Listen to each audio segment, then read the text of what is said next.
Estamos de volta com o nosso programa Eclésia dessa noite. Estamos encerrando uma série de 3 programas sobre os santos doutores da Igreja, né? Então, se você tem acompanhado os nossos últimos programas, a gente está apresentando os 36 santos doutores da Igreja que, ao longo da história, foram proclamados justamente doutores da Igreja devido à sua profundidade teológica, o seu ensino, a sua vivência santa na fé desses 36 grandes exemplos, então, de santidade em toda a história da Igreja. Lembrando que só o Papa que pode proclamar um santo doutor da Igreja. Então, na nossa lista, o próximo que a gente vai comentar, o Padre Guido está desde o início comentando para a gente.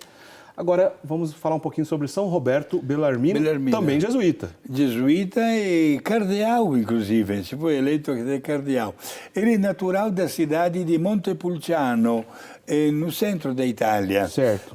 Ele se tornou famoso na história da Igreja devido a, digamos assim, a formação do candidato ao sacerdócio. Certo. Ele deu a sua vida para a formação integral dos candidatos ao sacerdócio e candidatos, ao mesmo tempo, a serem pregadores pela defesa da fé. Era um sacerdote e religioso exemplar. Ele trabalhou também ao vivo no Concílio de Trento. Ah, ele também trabalhou? Também ele, sim, trabalhou.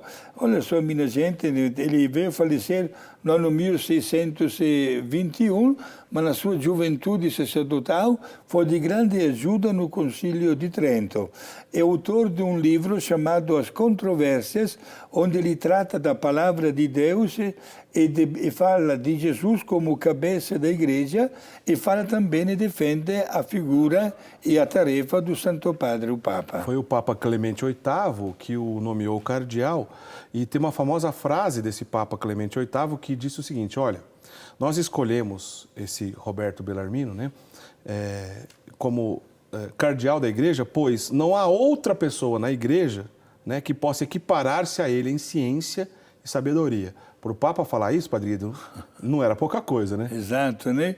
Isso significa que era uma pessoa de grande prestígio, mas ao mesmo tempo dotada de profunda humildade.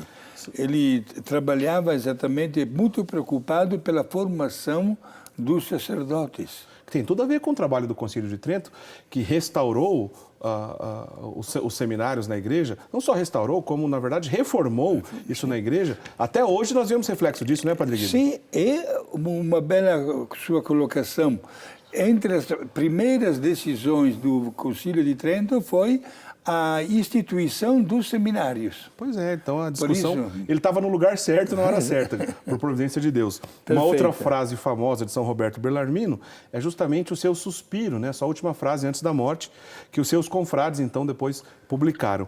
Que no leito de morte ele teria feito a seguinte oração: ó meu Deus, dai-me a minha alma asas de pomba, para que possa voar junto de vós. Então, São Roberto Bellarmino morreu no ano 1621, e foi o Papa Pio XI também que o proclamou santo da Igreja, São Roberto Bellarmino, esse também um gigante jesuíta, né, Padre Guido? Perfeito. Vamos dar sequência, então, à nossa lista. O próximo é São Francisco de Sales. São Francisco de Sales, o senhor já falou para ele dele aqui em outras oportunidades, mas é bonita, rica a vida também desse grande santo. Exato, esse grande sacerdote, que foi bispo também, ele era francês e veio falecer no ano 1622 e fundou a Ordem da Visitação. É uma pessoa de uma vida não somente íntegra, devotíssima inclusive até de Nossa Senhora, e autor também de um livro de profundas meditações com o título de Tratado de Amor de Deus. Este grande santo, Francisco de Sales, foi escolhido entre tantos santos por um outro santo, São João Bosco, fundador da congregação dos salesianos.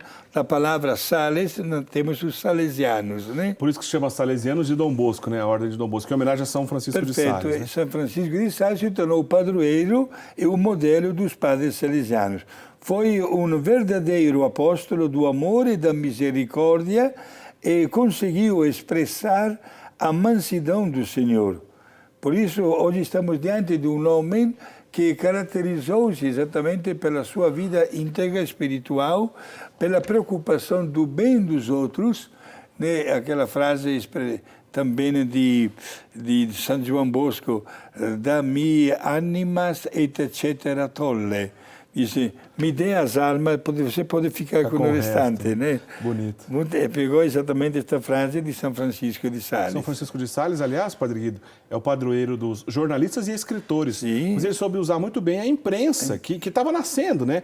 A famosa prensa de Gutenberg era do período que ele viveu, né? Exato. Quer dizer, ele soube usar isso para a evangelização. Sim. O século XVI e XVII se caracterizaram pelas grandes descobertas, né? A imprensa, os caráteres também, né? Para imprimir a pólvora, que revolucionou o sistema de fazer as guerras, a bússola também, o astrolábio para medir as estrelas, etc. Tudo isso aconteceu exatamente naquela época que nós chamamos de Renascimento. Certo. Veja só, né? E aí nasceram também as religiões paralelas, né?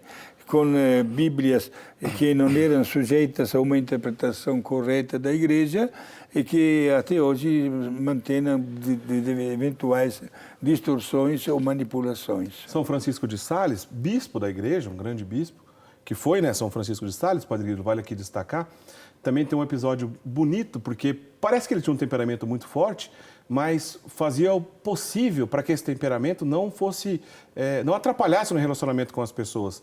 É famoso uma história de que a sua escrivaninha de trabalho de São Francisco de Sales, após a sua morte, perceberam que embaixo dela estava toda arranhada, né, Padre Guido? Sim. Porque parece que naquele temperamento que ele tinha muito forte, ele acabava ali arranhando a mesa por baixo para não ser grosso com as pessoas, para que refletisse o amor, a fidelidade a Deus no seu ministério também episcopal. São Francisco de Sales morreu em 1622 e foi o Papa Beato Pio IX que o proclamou doutor da Igreja no ano 1877. Na época foi o 19º santo a ser proclamado doutor na lista dos 36. Não é isso, Padre Guido? Sim. Podemos ir em frente, Padre Guido? Temos mais. Agora, um santo que tem uma devoção mariana bonita e que eu tenho a impressão que ainda hoje está muito atual as suas obras relacionadas à devoção a Nossa Senhora. Estou falando de Santo Afonso Maria de Ligório. De Ligório, sim, um bispo italiano, na cidade de Nápoles, né, no sul da Itália. Ele veio falecer no ano 1787. Ainda jovem, ele escolheu a carreira forense. Ele fez os estudos de direito, se formou como advogado e até hoje é considerado como padroeiro dos confessores e teólogos da doutrina moral. Ele é fundador da congregação religiosa do Santíssimo Redentor. Os chamados os padres redentoristas, Redentoristas, né? Estão presentes né? aqui no Brasil, né, Padre Muito Guido? presente. Pegamos o principal santuário mariano, está entregue aos cuidados pastorais desta ordem religiosa, da congregação dos padres redentoristas, né? E que dão toda aquela assistência, não só de boas-vindas, mas de atendimento constante, sobretudo com o sacramento das confissões, das celebrações, e cuidam deste templo que é a expressão da religiosidade típica de todos os brasileiros. Uma obra famosa de Santo Afonso Maria de Ligório, chamada As Glórias de Maria, né? Que é um resumo dessa espiritualidade mariana que apresentou de maneira tão bonita e santa, né, Padre Guido? Era devotíssimo de Nossa Senhora.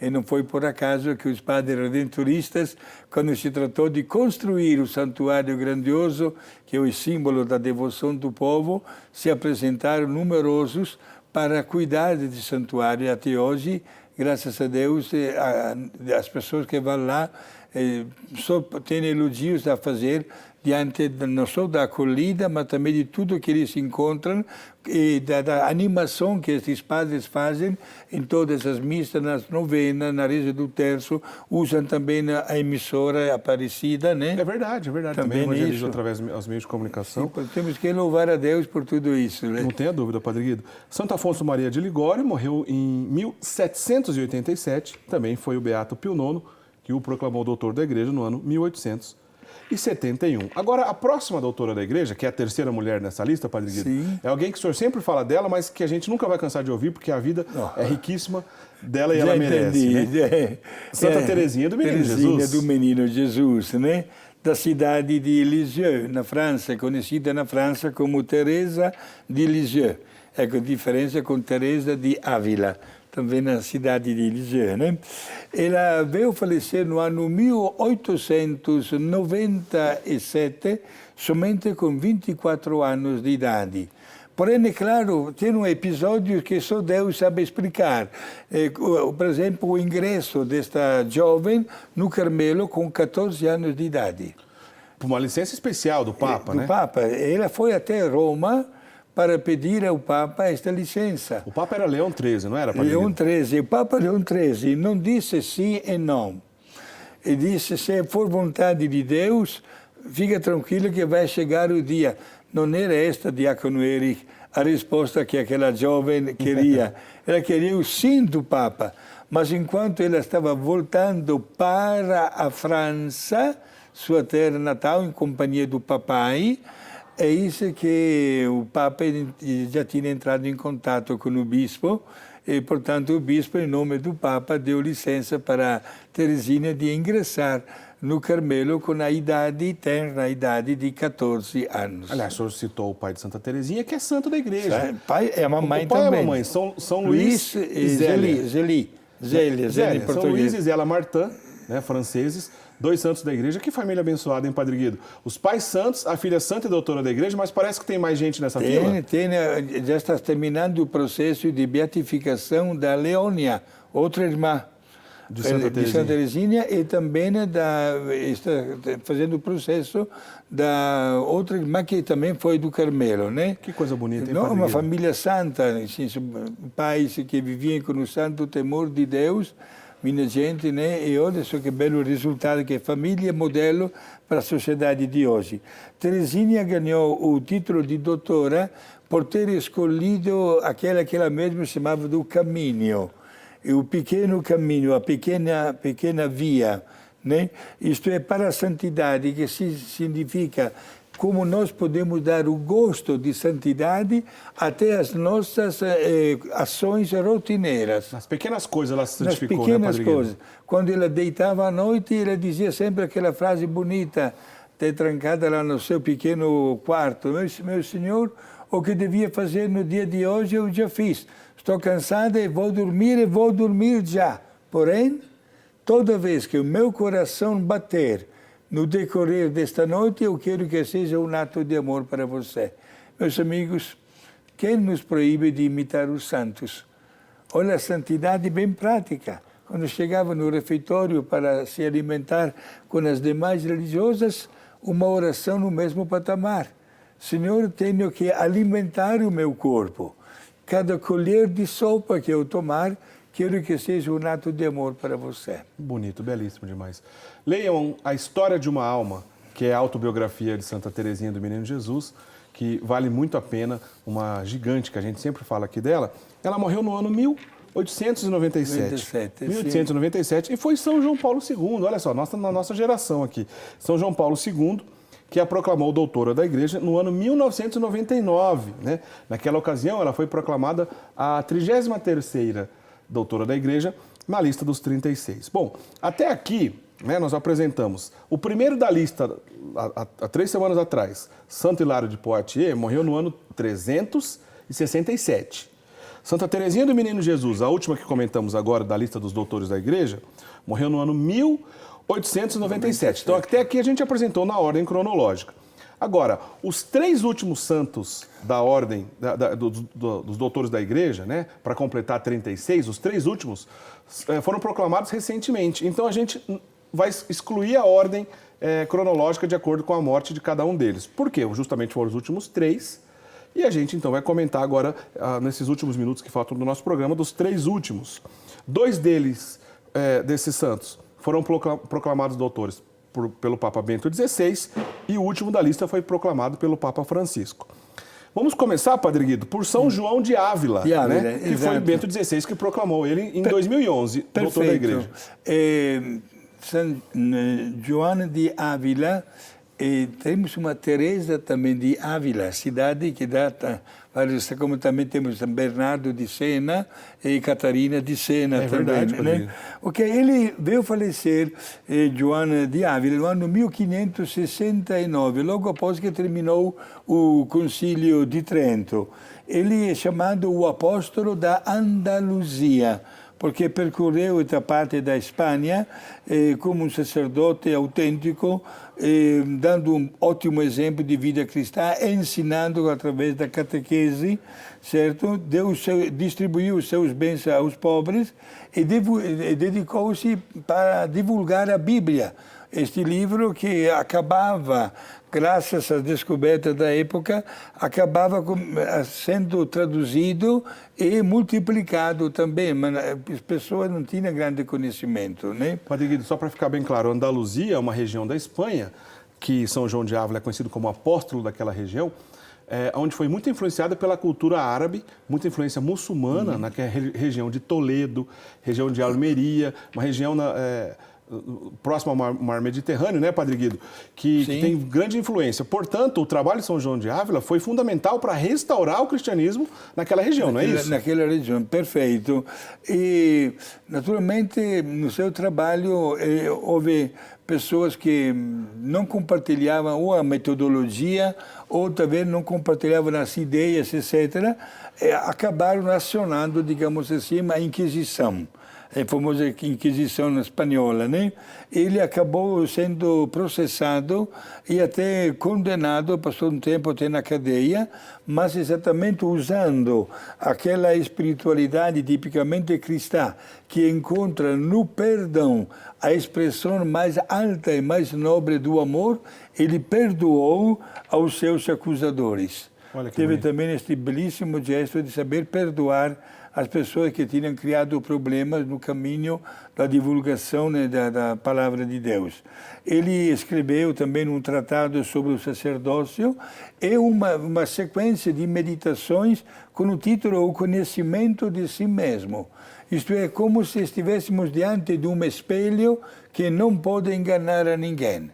Uma autofotografia de si mesmo, para ver se nós estamos em sintonia com Deus ou se talvez usamos uma máscara de falsidade ideológica. São João de Ávila tinha uma memória muito abençoada, chegou a dizer que se por alguma razão a Bíblia fosse retirada do mundo, ele estaria pronto a reescrevê-la, pois sabia de cor as Sagradas Escrituras. Imagina que memória era essa. E não é o único santo, também São Antônio de Pádua, também doutor da igreja, sabia de cor, né, a Bíblia. Sim. São João de Ávila foi contemporâneo e chegou a se comunicar, seja por carta ou pessoalmente, com outros grandes santos da igreja, como Santo Inácio de Loyola, São Pedro de Alcântara, também espanhol, padroeiro do Brasil, aliás. Sim. São Francisco de Borja, ou a própria Santa Teresa, que já falamos aqui dela, também espanhola. Só para ficar bem claro, São João de Ávila, portanto, morreu em 1569 e no ano de 2012, aqui pertinho da nossa geração, o Papa Bento XVI o proclamou doutor da Igreja, né?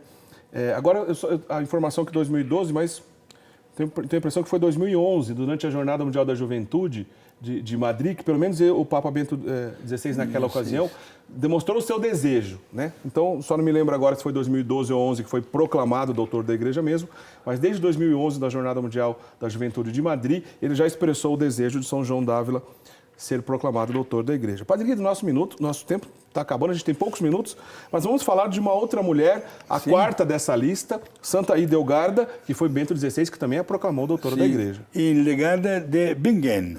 Estamos na Alemanha, né? Ela faleceu no ano 1179, era uma monja beneditina, mas praticou, digamos, tinha muitas qualidades, era musicista, era médica, poetisa e escritora ao mesmo tempo, né? Muita profundidade nos seus escritos, né, Padre Exato. Lutou, inclusive, contra as heresias que ameaçavam a integridade da Igreja Católica. Condenava em seus sermões os vícios e os abusos até do clero. Olha só, minha gente. É uma pessoa muito séria, dominava muitos assuntos religiosos e morais, também sobre a concepção, a estrutura e o destino do cosmos, obras-primas de Deus. Escreveu muitos textos, destacamos, por exemplo, o livro Liber Scivias Domini, isto é, Conheça o Caminho do Senhor. e a sintonia da harmonia das revelações celestes. O Papa fez questão de dar este título bem merecido a Hildegarda de Bingen, né? E permanece para nós também como modelo de uma pessoa que viveu e praticou através da humildade esta riqueza e fartura de dons que Deus lhe concedeu gratuitamente, colocando estes mesmos dons a serviço da comunidade. Uma grande mística beneditina, mas uma mística cientista, escritora, uma vida belíssima. Vale a pena pesquisar a vida de Santa Hildegarda, que, como eu já adiantei agora há pouco, foi o Papa Bento XVI que a proclamou doutora da Igreja, portanto, há pouquíssimo tempo, né? Ela é a 35ª a ser proclamada, pois agora a gente vai para o último dessa lista, para completar finalmente 36, e foi o Papa Francisco, o nosso querido Papa Francisco, que proclamou esse último, até então, né? O mais recente doutor da Igreja a ser proclamado nessa lista de 36, que provavelmente não vai parar por aí, né, Padre Guido? No decorrer dos séculos e dos anos, certamente outros serão proclamados. O título de doutor está aberto aos tempos. Inclusive, enquanto nós estamos fazendo também este programa, fique tranquilo que está sendo processado lá no Vaticano pessoas que merecem também ser enumerados entre os doutores da Igreja. E para provar que o tempo não é problema nisso, Padre Guido, esse último santo doutor da Igreja, que foi o Papa Francisco que proclamou, morreu no ano 1005, ou seja, faz muito tempo. A gente está falando de São Gregório de Narek. Narek, exato. Foi um monge do país da Armênia, certo? Ele é autor de um livro das Lamentações, que é uma interpretação mística do livro do Cântico dos Cânticos. É bom explicar para os nossos fiéis. O Cântico dos Cânticos é um dos 7 livros chamados sapienciais ou didáticos, onde o autor sagrado manifesta o amor que devemos ter para com Deus, usando a imagem de 2 namorados ou de 2 pessoas casadas que se entregam um ao outro como sinal e expressão total de dedicação e de amor. Portanto, ele usa esta linguagem para mostrar o amor que tem para com Deus. E é autor também de inúmeros tratados científicos. E não esqueçamos também a devoção dele para Nossa Senhora. Foi apelidado o Santo Agostinho dos Armênios. Já tinham passado mais ou menos 600 anos entre Agostinho e São Gregório de Narek. Mas ele foi apelidado como Santo Agostinho porque ele percorreu longas distâncias ensinando e defendendo a teologia e falando apresentando um catecismo até numa linguagem popular que defendia 100% na íntegra a doutrina cristã. Restaurou a vida monástica naquele país, foi perseguido, inclusive, em algumas ocasiões, era apresentado diante dele, São Gregório, uma espécie de pegadinha para que ele pecasse e depois fosse culpado de algo. Por exemplo, numa quaresma, algumas pessoas levaram até a cela dele carne, né, para que ele pudesse comer. Mas, na verdade, dizendo assim, olha, é peixe, o senhor pode comer. Muito sábio que era, ele abriu a janela do seu quarto e convidou os passarinhos daquela região. Falou, olha, queridos passarinhos, podem vir aqui comer que estão oferecendo peixe. Mas, na verdade, era carne. Não queria, portanto, que ele ferisse o jejum quaresmal. Né? Sábio que era, percebeu e os passarinhos obedeceram. Ele foi justamente, comeram então essa carne que na verdade estava sendo vendida como peixe e ele não caiu na pegadinha, não foi perseguido por isso. São Gregório de Narek morreu em 1005, como eu disse há pouco, e o Papa Francisco, há pouco tempo, no ano de 2015, o proclamou doutor da Igreja, encerrando, portanto, a nossa lista de santos doutores.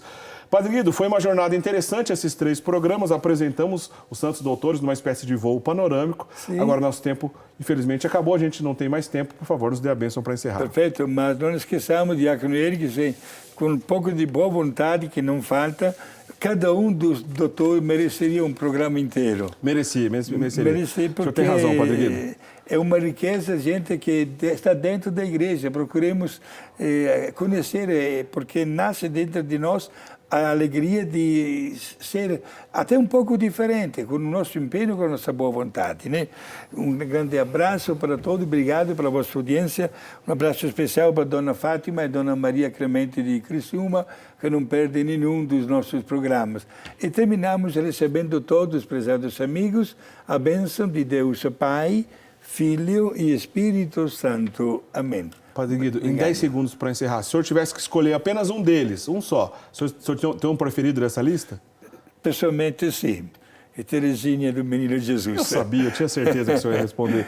Olha, são vidas belíssimas, é difícil até escolher um. Eu gosto muito de São Beda Venerável, mas não tem como a gente escolher um só, porque a lista é maravilhosa e vale a pena, então, você aprofundar na vida desses santos. Na semana que vem, a gente volta para mais um programa Eclésia, com algum outro tema relacionado à doutrina da nossa Santa Igreja. Curtam a página do programa Eclésia lá no Facebook, tá certo? Procurem lá no Facebook por Programa Eclésia e assim a gente divulga também nossos trabalhos pelas redes sociais.